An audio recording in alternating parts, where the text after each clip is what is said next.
1592년 도요토미 히데요시는 일본 전국시대를 끝내고 세계 최강급의 전투력을 가진 군대를 이끌고 조선을 침공합니다. 그리고 조선은 일본 군대에게 속절없이 밀렸습니다. 임진왜란 초중반, 조선군은 왜 일본군의 상대가 되지 못했을까요? 오늘 영상에서는 나가시노 전투에서 시작된 일본의 조총 전술, 충주 탄금대 전투의 참패, 그리고 조선과 일본의 군사력 격차까지 임진왜란 흐름과 일본과 조선 군사력에 대해서 살펴보겠습니다.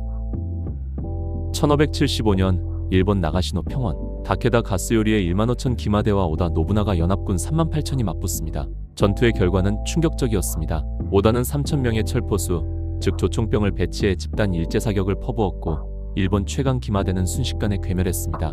일본의 조총이 전래된 지 32년 만에 전술 혁신은 현실이 되었고 이 전투 이후 일본은 조총 전력을 더욱 강화했습니다. 오다 노부나가는 결국 암살당했지만 그의 뒤를 이은 도요토미 히데요시는 1587년 규슈 정벌을 끝내고 일본을 통일했습니다. 그리고 불과 4에서 5년 뒤 이 조총 전술과 백전노장의 무사들이 그대로 조선을 향하게 됩니다. 1592년 4월 13일 고니시 유키나가가 이끄는 18,700명이 부산에 상륙했습니다. 그들은 약 350km를 15일 만에 주파, 하루 23에서 24km라는 속도로 충주에 도착했습니다. 한편 조선은 북방 기마전에서 명성이 높았던 장수 신립을 불러 일본군의 북진을 저지하게 했습니다. 그러나 신립이 거느린 병력은 기록마다 다릅니다. 많게는 16,000, 적게는 8,000, 실제로는 농민군 중심의 1만 안팎으로 추정됩니다. 문제는 조선의 병제였습니다. 정부는 농민들이 교대로 복무했지만 군포를 내고 빠지는 반군 수포제가 만연해 실제 전투력은 형편없었습니다. 직업군인 갑사도 정원을 채우지 못했고 중앙군도 흩어져 있었습니다. 결국 신립은 정규군다운 정규군을 받지 못한 채 전투에 임한 겁니다. 4월 28일 충주 탄금대, 신립은 배수의 진을 치고 군기병 돌격을 감행했지만 지형은 논밭이라 기병이 속도를 내지 못했습니다. 그 순간 일본군 조총수의 일제사격과 포위 전술이 폭발했습니다. 조선군은 순식간에 무너졌고 신립은 갑옷을 입은 채 강에 몸을 던져 자결했습니다. 이 전투의 결과 조선의 방어선은 붕괴했고 불과 5일 뒤 일본군은 한양에 입성했습니다. 부산에서 서울까지 약 520km를 단 20일 만에 돌파한 것입니다. 이는 저항다운 저항이 없었던 전쟁 초기 조선의 민낯을 보여줍니다.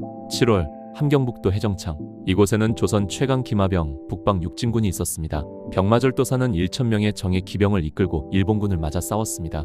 첫날 기동력을 살려 일본군을 밀어붙이며 성과를 거두었지만 다음날 새벽 일본군의 기습에 대패합니다. 일본군은 불과 5일 만에 두만강 회령까지 도달했고 반란 세력과 내통한 순회가 조선 왕자 임해군과 순화군을 잡아 일본에 넘겨주었습니다.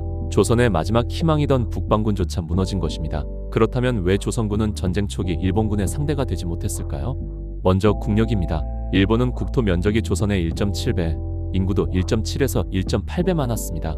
연간 쌀 생산량도 1.5배에 달했습니다. 즉 동원 가능한 자원 자체가 달랐던 겁니다. 군사력은 더 큰 차이가 있었습니다. 일본은 46만에서 55만 명 정도 동원 가능했고 실제 참전 인원은 15만 명 정도로 추산됩니다. 조선은 군적상 14만 5천 명, 실제 임진왜란 시 참전한 병력 수는 6만도 안 된다고 추정되고 있죠. 전투 방식도 달랐습니다. 일본은 120년 전국시대 내전으로 백병전의 숙련, 조총을 실전에 최적화, 조선은 200년 평화 속에 북방 기마 대응 군기병만 중시해 조총은 거의 도외시했죠. 일본 무사들은 다이묘의 영지와 생존이 걸린 전장을 매일같이 겪은 백전노장이었습니다. 반면 조선군은 싸울 일도 훈련할 기회도 없었습니다. 일본군이 조선군을 압도한 이유가 여기에 있었습니다. 조선은 임진왜란 당시 군사력이 왜 극도로 약해진 상태였을까요? 첫째, 장기 평화는 국방의식을 무너뜨렸습니다. 둘째, 재정이 열악했습니다. 병사 1만 명을 유지하려면 연 44,000석이 필요했지만 조선의 세수는 고려보다도 적은 26에서 27만 석으로 추정됩니다.